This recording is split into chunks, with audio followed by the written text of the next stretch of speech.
Hello, everybody, and welcome back to episode 7 of the Late Night Talk Show. Can't believe we are on our 7th week already, Jono, but welcome to the chat show again. Good to have you alongside me. Yeah, pleased to be here once again. And we got lots to discuss this week, and we're going to have two drivers join us. We're going to have Liam from the podium tier and Sam from the pinnacle tier. But as always, we'll dissect the races to start with and get our thoughts on exactly what happened out on Friday. Of course, it was round 5 in Spain, and Jono, Spain delivered, didn't it? Again, some good racing. Yeah, there was some good racing. Not the most exciting races we've seen of the season, but it's always a tricky place to overtake on. And time management was important as well, so guys were having to take that on board as well. But we did get plenty of action still for all tiers. Yes, and a quiet one so far in the steward's office this week. I don't want to jinx it for you, Jono, but not too much going on in there at the moment. Yeah, absolutely. I think we've only got Matt and White Fountain in there at the moment. So yeah, seem to be pretty clean overall at the moment. We'll see. People, as usual, have got till midnight tonight to get their instants in if they want to. But yeah, compared with Baku, at least it seems like it's going to be a quiet one. Yes, anything's quiet compared to Baku. But all right, Jono, the podium tier kicked off the night at 7 p.m. and it was a good qualifying session because anyone that we knew that the one stop was the quickest. Everyone knew that. I think every driver knew that. We knew that as commentators. But what was interesting was anyone who went on to those supers, basically they were almost not guaranteed to get ahead of the soft runners, but it happened in every tier where they were able to start in the first row. Yeah, definitely. They obviously had a pretty big advantage over one lap, but obviously, as we'll go on to discuss in the race, it was a completely different story. But it did mix up the grid a little bit. We had drivers that perhaps we wouldn't normally expect to be on the front row at least, getting their cars there. Yeah, definitely, and obviously, Botley Dweller moved down from the pinnacle tier for this week, so he's in the podium tier for the rest of the season. He qualified on pole position, 3/10 of a Jonas. Those two started on the super soft tire. It's safe to say they went off really quickly at the start of the race.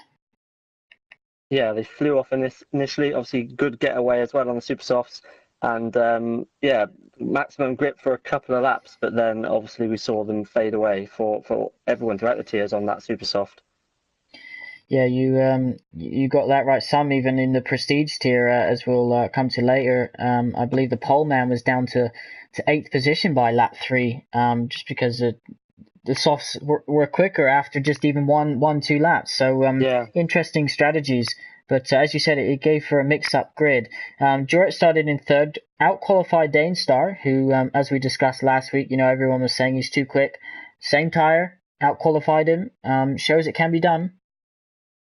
Yeah, it was a great lap by him. Obviously, just pipping him to third. So yeah, great lap, and obviously best of the soft runners for Jorrit as well. But yeah, I guess you could say here, Jorrit and Dainster, they'd have been pretty pleased because it's almost, a net front row as we saw as the races progressed with those super softs going off, as you say, after just a lap or two. Yeah, definitely. And as the race went on, as expected, the top two got a good getaway, but Jonas immediately he got a good getaway offline, but then he seemed to have some sort of wheel spin, which just basically ruined his chances. But if we go to the start of the podium race, because we had quite a big incident, John, I'd like to get your thoughts on We at the did. rundown. Yeah, Jonas he got wheel spin off the line. Strange one because on that tire he's got the extra grip. So Jorrit moves up, Dainster moves up, and then it's Williams that spins. I think Gaza then there's a Renault involved, and then a McLaren involved, and Gaza's out the race immediately. So how disappointed will he be after a good strong start to the season? Yeah, it'd be absolutely gutted, wouldn't he? It was just chaos, as you say. The Williams just lost the car, looked like lost the rear end on the inside, and then others trying to go around the outside just with nowhere to go, and obviously caused a fair bit of chaos. And yeah, Gaz's race over pretty much before it had begun, followed closely after by Gabersat, I think, in the McLaren as well. Yeah, you got that right. It was two DNFs on the first lap. As the race went on, we spoke about this. We spoke about this just off. Liam looked like he was. The first half of the race was very exciting. I thought. I Mm. wasn't sure who was going to win. I wasn't sure how quick Bothy Dweller was going to be able to go on his strategy.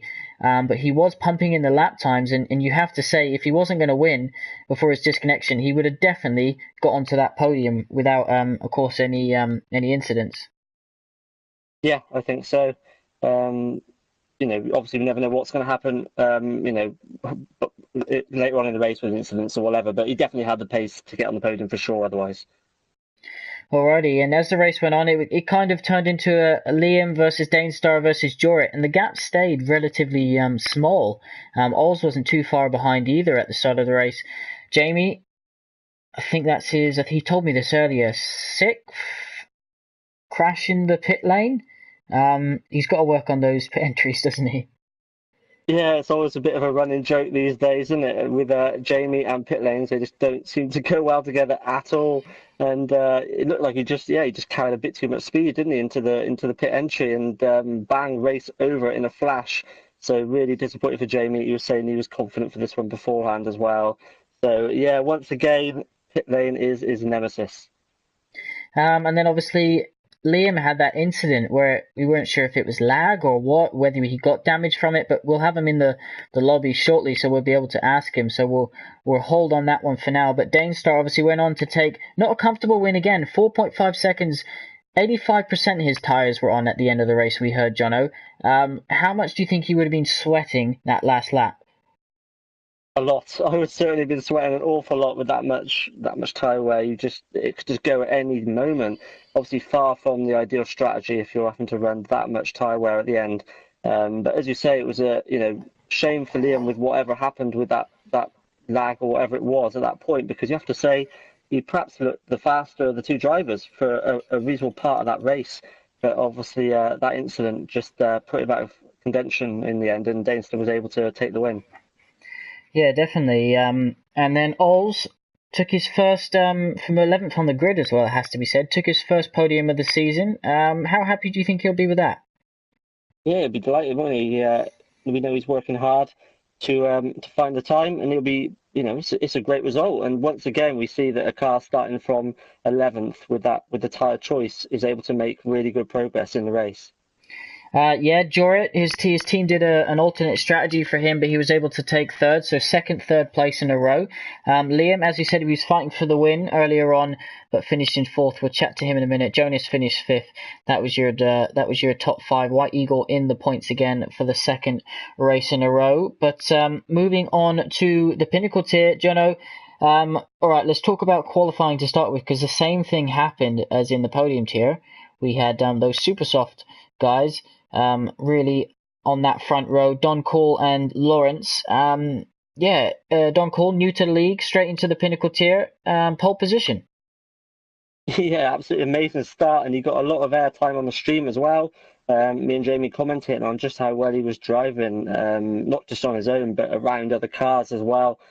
He put in a really good performance, and I think he was one of the drivers who made the super soft strategy work, best out of everyone across our tiers. He managed to make the tyres last and get a good race time out of it. Jonas just saying on the stream, Jono, that his DRS broke in the podium tier. White Fountain saying his broke twice in the pinnacle tier. Do you think that it doesn't break that much in real life? Perhaps it's not simulated correctly, but obviously, if you're trying to pass someone, it's difficult without the DRS. Yeah, it is, and it was pretty powerful DRS as well at Spain. We commented on that again in the Pinnacle stream, just how easy it was for some drivers with DRS to make the move. But obviously, without that, pretty big disadvantage. And as you say, they've put it in the game, obviously, sort of random DRS failures, but you can barely think of one or two times in the real F1 season that we've seen DRS fail this season. And yeah, we've seen probably that amount of times in this one race weekend. So perhaps it's just a little bit too much. All right, off the line, Doncall gets away well. Lawrence doesn't get away as well. So interestingly, both drivers starting in second didn't get the best getaway. Sam goes around the outside. Brilliant move there to get that job done. And then Reflo still in that pack of 5th position, close up. We're obviously Lukey Cloudy Balloons, who can't get any luck in his Red Bull this season, had a torrid race again, another DNF. But Jono, it looked feisty. You got Showman and Reflo battling quite hard. Obviously, Showman's on those super softs. He's got the extra grip. Then they come around the corner, and it just looks like it's interesting. I've seen Matt's view as well, and it looks a bit different. It's one of those incidents where it looks different from both views. But if we judge it on the stream, what do you make of it? Do you think obviously the corner wasn't immediately coming up, so Reflo, perhaps, do you think he should have checked his mirrors a bit more, or it hasn't ended up in the steward's office, so maybe after seeing it, Reflo's thought differently? What do you think?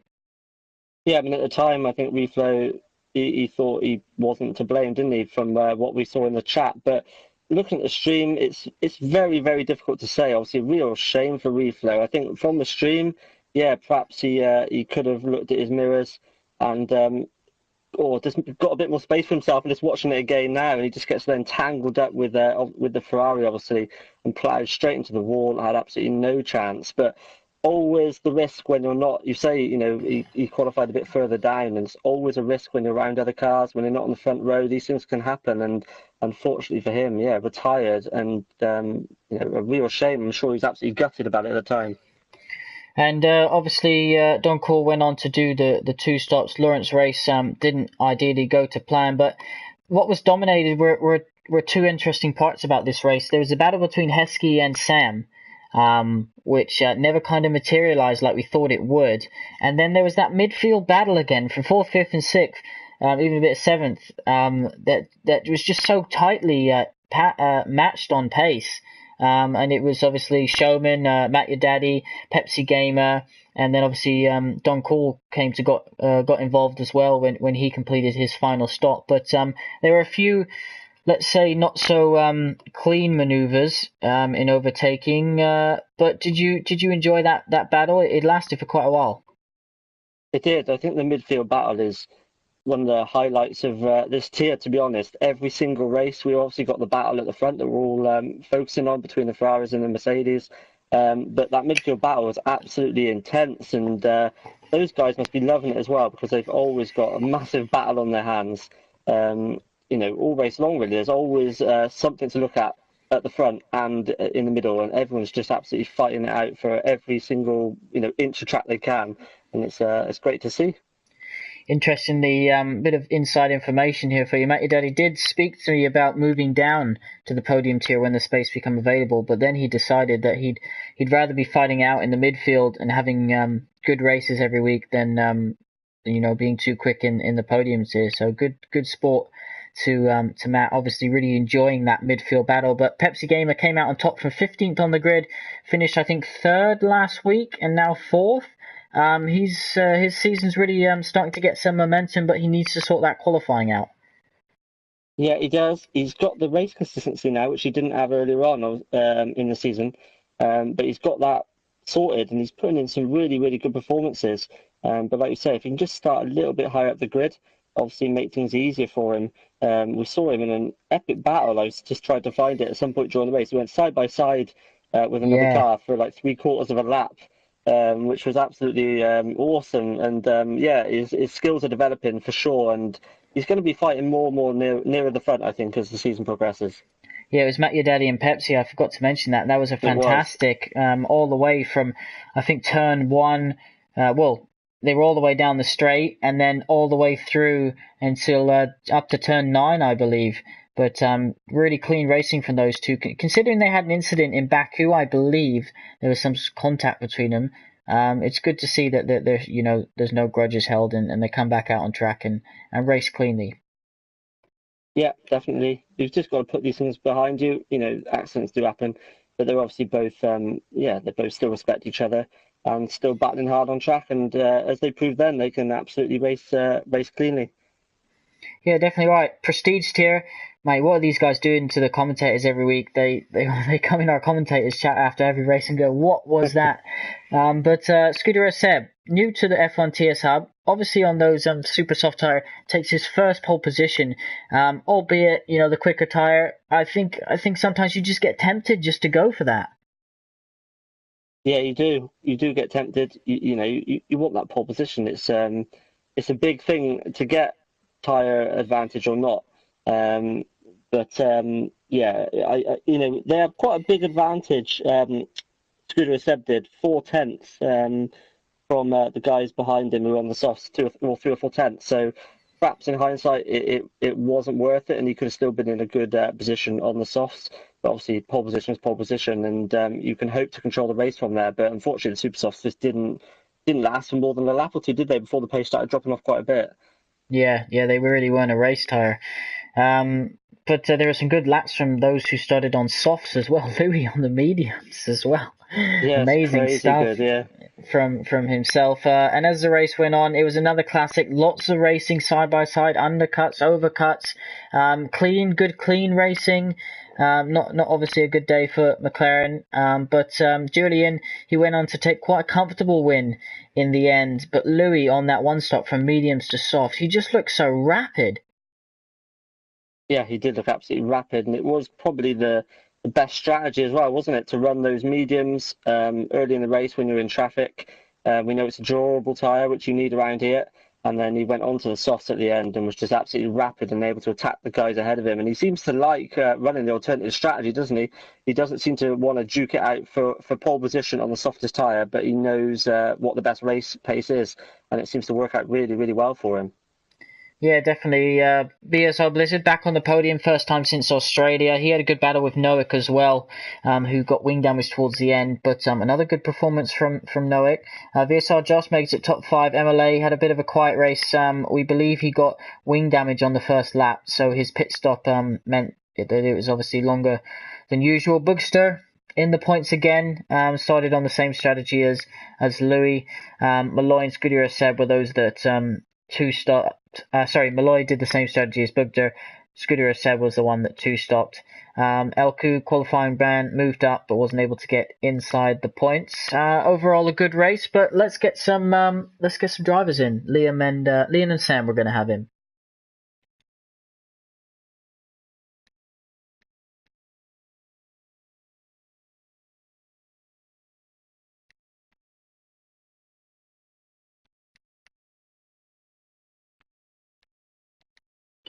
So as we wait for them to join, if anyone watching has any questions for our drivers or myself or Jono, feel free to ask. We've got one from Odems. Can anyone stop Julian? I think you saw last race. There's, every race, Jono, there's people just as quick as him in this tier. It's just he's nailing it at the moment. He's not making those mistakes, barring obviously Baku, which is one mistake which cost him big time. He isn't making these mistakes at the moment that perhaps some of his rivals are. Yeah, I agree. I think there's, a few drivers who can battle him for one lap pace at least. I mean, as you mentioned, Blizzard, his first podium since Australia, that's pretty crazy, really. He's one of the absolute quickest drivers for sure in the tier, but he's just had incidents and little bits going wrong for him. But there are several drivers, Noak as well, as you say, looks rapid, and loads of those drivers. MLA's had wing damage in a couple of races, I think, which has hindered his speed as well. So I think other drivers will take it to Julian. But yeah, he's looking really, really difficult to beat at the moment.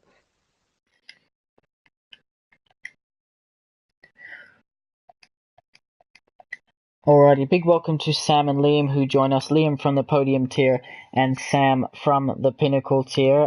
Guys, just obviously make sure your voice is set to shared, and we are live, so of course no swearing. But Liam, Sam, welcome to the Late Night Talk Show. Evening. Evening. Awesome stuff. All right, Liam, let's start with you. You can tell us, did you have wing damage for the final part of Spain? We saw like some lag was going on. Looked like you lost a bit of your wing. Is that true? Yeah, I had for like most of it, I was having Wi-Fi issues. It was going from good to bad through the whole race, but I got a bit of damage off the back of Dainstar's car. Reid, do you think you could have challenged him for the win had you not had that damage? Maybe, but he was pulling away on the mediums slightly each lap, so I'm not too sure. Okie dokie. And Sam, congratulations on your second race win so far this season. I think that's right. Yeah, thank you. And not only second race win, were you in the party with Matt when that incident occurred on the first lap? Unfortunately, yes. And how big was the smile on your face when you saw Reflo retired from the race?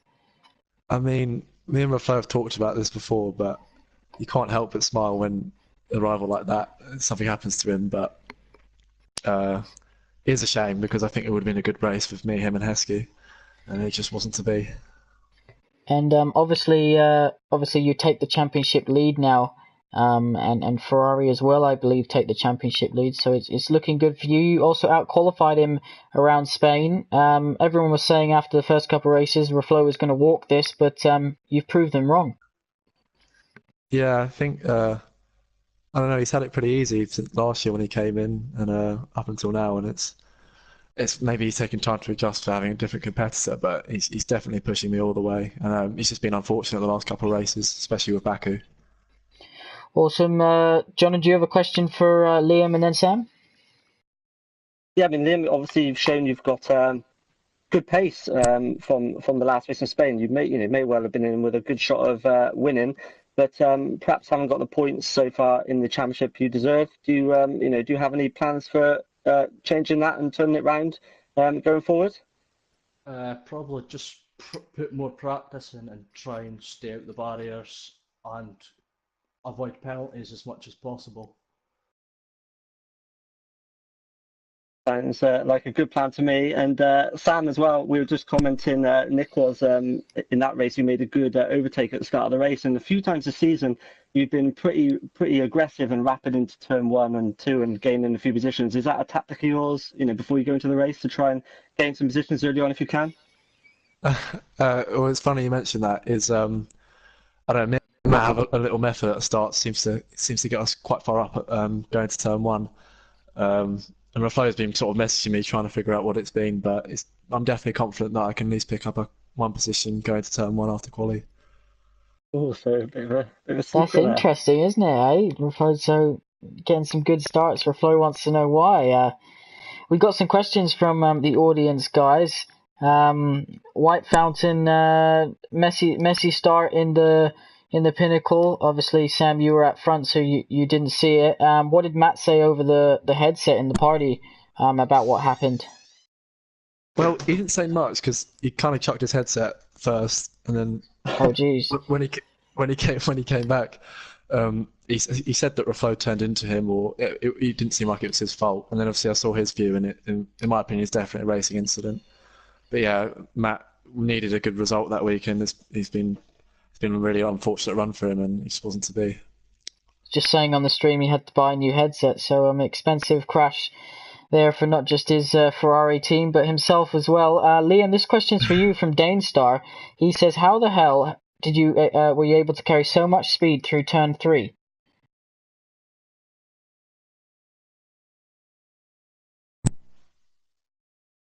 Are you there, Liam? Oh, sorry about that. What was the question again? The question, Danestar, who obviously won the race, he wants to know, how are you able to carry so much speed through turn 3? And it is true, I picked it up on commentary. You were able to take a wider line and scoop in and get more speed through turn 3. Were you running a higher downforce setup, or did you just feel comfortable on that corner? I was running a bit higher downforce, but not quite wide, going a decent exit through turn 2 to go into turn 3 with. Yeah, that's good, because you seem to gain on him up to turn 4. And I remember picking that up on stream, so it's interesting that Danestar noticed as well. Jono, this is a question for you. Jamie wants to know how much does he need to give you for you to race for him on his behalf around Monaco? I think even my previous Monaco exploits wouldn't help me out much on this game at the moment. I've done probably about 3 laps around Monaco on F1 2018. So I think, Jamie, you're better at taking the wheel for yourself rather than handing it to me for Monaco. All right, Liam. Just don't hit the pit wall, Jamie. Three DNFs, Liam, a second place, and now I believe fourth position. What are your goals for the rest of the season? Scored solid points, get a few podiums here and there, and just enjoy it pretty much. Do you think you can win a race this season? If things go my way, probably. And what track would you say you feel kind of most comfortable and quick at? Pretty quicker in France, but we'll have to wait and see about everyone else. Alrighty, and Sam, obviously you'll be leading after this race. You've had a very good start to the season. Second, third, first, second, and first. You can't really argue with those performances as to why you're leading the championship. I presume your goal is pretty simple: win it. Win both titles. Yep. Awesome. So there you go. There's a statement of intent. Monaco, how are you faring around Monaco? I know you and Reflo are quite you compare each other's lap times a lot in time trial and things like that. So how do you feel? Do you feel comfortable, confident, or do you think Reflo might have the edge on you around there? Well, I think we both agreed that we're absolutely dreading it. It's not one of our favourite tracks, but it's one of the tracks where I really would like to out-qualify him like I did last weekend, considering having a good start might just not be enough this weekend. Awesome stuff. Jono, do you have a question for the guys? Yeah, I'll ask the same sort of question to both really. Out of the next upcoming tracks, which one are you looking forward to most, and which is your least favourite? And also, if there's a track that you like least, do you put more effort into it to try and improve, or do you just think, I hate this one, I'll just get through this one and get onto the one I enjoy? Is that for me first? Yeah, go on.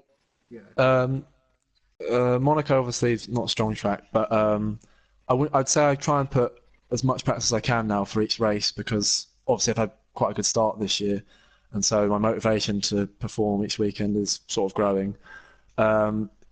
Canada's a good track that's coming up soon, but penalties is a bit of a problem. And then I've got a lot of strong tracks towards the end of the year, but sort of the European tracks is sort of hot and cold, so it'll be interesting to see. Out of the upcoming tracks, I've got to say I'm least looking forward to Monaco, just because of how tight the circuit is, and basically it's going to be carnage, I think. But France and Canada, I'm pretty confident, because I do enjoy Canada and I've really enjoyed France this year. Yeah, I quite enjoy France on this game. I didn't think I would, but obviously it's a shame there's so much tarmac and wasted paint. But it's a good track to actually drive. I quite enjoy it. But Jono, for everyone watching, what advice would you give? You've obviously any race you've competed at F1 TSL around the street circuit you've won, only just by the way in Singapore. But what advice would you give to all the drivers heading into round 6 next week? Hope for the best. Pray the night before. I mean, if you can put it on the front row, it's absolutely ideal, because you can control the pace then. And that was always what I tried to do, is try and get it on the front row. And from there, you don't actually have to drive that quick, because people just can't get by you. And then you can look after your front wing. If you're in the middle, it's just literally a matter of trying to look after your race and letting others around you crash and make mistakes, which is likely to happen. And I actually think starting on the back row, if you're not on the front couple of rows, being at the back is not really a bad thing at all, because from there you can just put on the harder set of tyres and watch everyone in front of you make mistakes, battle. And I think anyone starting on the back row has still got a good chance of getting even a podium or top 5 for sure at Monaco. Sam, question for you I have to ask before Odom throws his toys out the pram. How much do you cheer for him when you watch his prestige race? Oh, well, me and Matt cheer for him very hard to crash, obviously, but it's good fun to watch, and I hope he gets well soon and gets back to racing, because I think he's got some unfinished business in prestige too, and he's definitely one of the quickest drivers. Yeah, definitely. All our wishes for Odems to get well back on track as soon as he can.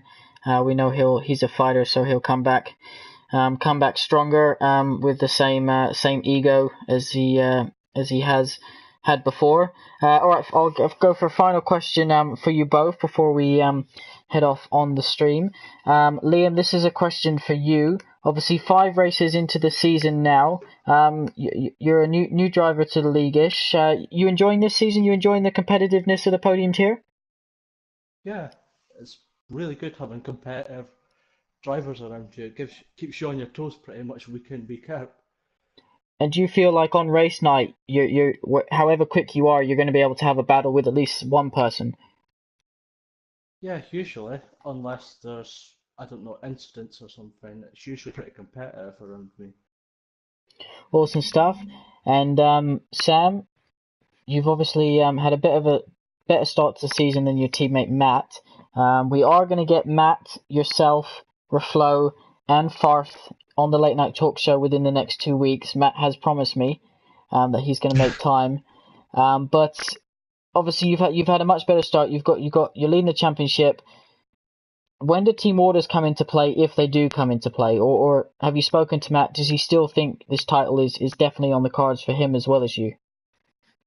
I think the only race we've really had to discuss about things is obviously Bahrain, where we were next to each other the entire race, and we sort of agreed. And I think what was misunderstood on the stream is that it looked like we were fighting a lot, but we were honestly just trying to use the DRS constantly to help us catch up to Reflo.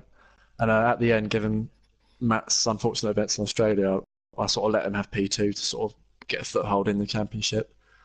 But I think he said to me earlier that he will take the Kimi role now happily. He doesn't mind too much. Well, he just confirmed on stream that he'll be on next Sunday, so hopefully we can get yourself, Reflo, and Farth in, because I feel like constructors-wise, Jono, obviously you commentate on it every week, but it is a battle that's really brewing, and it could be a kind of season 6 Mercedes Williams-esque, where it continues off track as well as on track.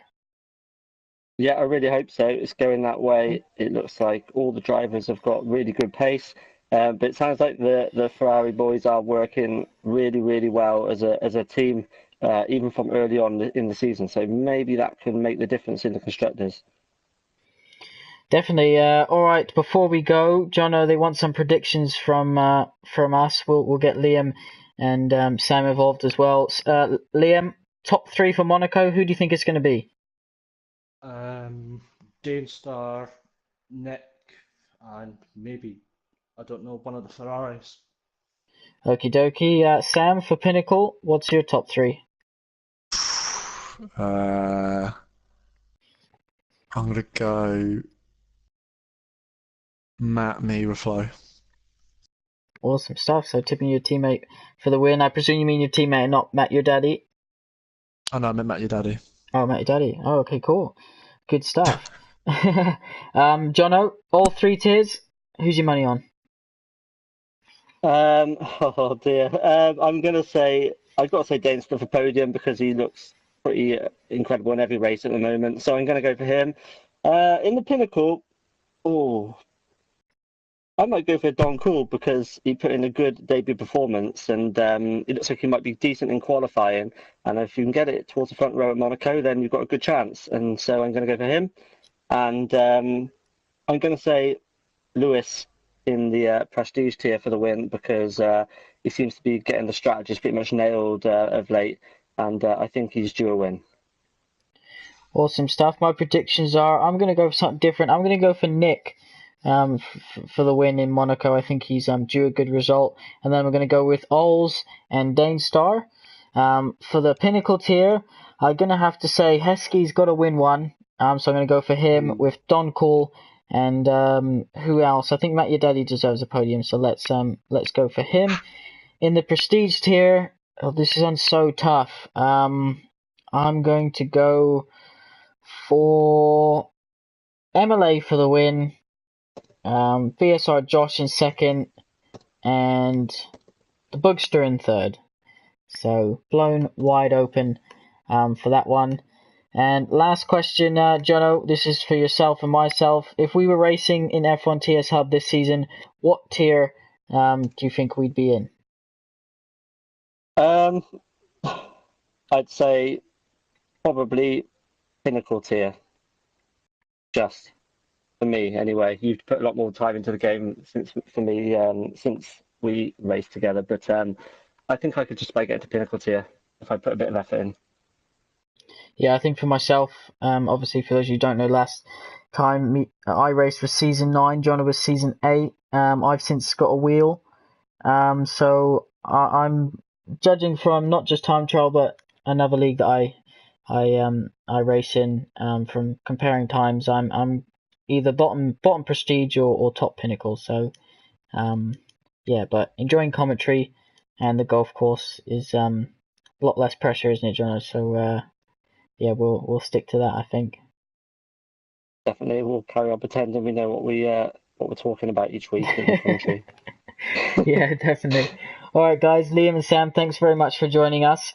And yeah, we're looking forward to Monaco. It's going to be an absolute chaotic race. I don't think anyone will walk out of there without having a heart and mouth moment, whether it ends their race or not. But best of luck to all the drivers. Of course, Odems, hope you get well soon. Again, Liam, Sam, best of luck to yourselves. Thanks for joining us. Jono, thank you again for joining me in the Late Night Talk Show. We'll be back next week at 9:30 p.m. UK time, and hopefully we're going to have from the Pinnacle tier both Ferraris and both Mercedes drivers. So yeah, all the best. Good luck next week, and enjoy your week.